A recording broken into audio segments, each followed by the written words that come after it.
So alright guys, in this video we are going to learn about multiple access protocol. Hello, my name is Tushar Singh and I am currently pursuing my MTech in Information Technology from IIPS DAVV Indore. So the topics that we are going to cover in this presentation are as follows: definition of multiple access protocol and types of multiple access protocol. But before moving to the definition, let me give you an introduction about our topic. The data link layer is used in a computer network to transmit the data between two devices or nodes. It divides the layer in two parts: data link control and the multiple access resolution protocol. The upper layer has the responsibility to flow control and the error control in the data link layer, and hence it is termed as logical of data link control, whereas the lower sublayer is used to handle and reduce the collision or multiple access on a channel. Hence it is termed as media access control or the multiple access resolution. Now the explanation part: the data link layer is responsible for transmission of data between two nodes. Its main function are data link control and multiple access control. Data link control: the data link control is responsible for reliable transmission of message over transmission channel by using techniques like framing, error control and flow control. And now multiple access control. But before moving to multiple access control, let us consider a situation. If there is a dedicated link between the sender and the receiver, then data link control is sufficient. However, if there is no dedicated link present, then multiple stations can access the channel simultaneously. Hence, multiple access protocols are required to decrease collision and avoid crosstalks. So basically, multiple access protocol is required to avoid collision of data and crosstalks between different stations. Now let us understand the definition of multiple access protocol with help of a example. In a classroom full of students, when a teacher asks a question and all students start answering simultaneously, then a lot of chaos is created. Then it is the job of the teacher to manage the student and make them answer one at a time. Thus, protocols are required for sharing data on a non-dedicated channel.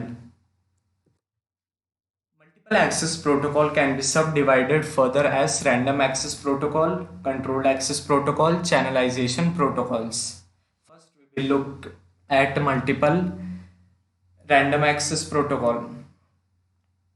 Random access protocol. In this protocol, all the station has the equal priority to send the data over a channel. In random access protocol, one or more station cannot depend on another station, nor any station control another station. Depending on the channel's state, ideal or busy, each station transmit the data frame. However, if more than one station sends the data over a channel, there may be a collision or data conflict. Due to collision and data frame, packets may be lost or changed. Now the main features of random access protocols are: single channel shared by a large number of hosts, no coordination between the hosts, and control is completely distributed. The different methods of random access protocol for broadcasting frames on the channels are Aloha CSMA, which stands for Carrier Sense Multiple Access, CSMA-CD Collision Detection, CSMA-CA Collision Avoidance. The next is Controlled Access Protocol. It is a method of reducing data frame collision on a shared channel. In the controlled access method, each station interacts and decides to send a data frame by a particular station approved by all other stations. It means that a single station cannot send the data frame unless all other stations are not approved. So the basic approach here is the station consults one another to find which station has right to send, and different controlled access protocol methods are reservation, polling and token passing. Now the channelization protocol. It is a channelization protocol that allows the total usable bandwidth in a shared channel to be shared across multiple stations based on their time, frequency and code. It can access all the stations at the same time to send the data frames to the channel. The various methods to access the channel based on their time, frequency and codes are FDMA, frequency division multiple access, TDMA, time division multiple access, and CDMA, code division multiple access.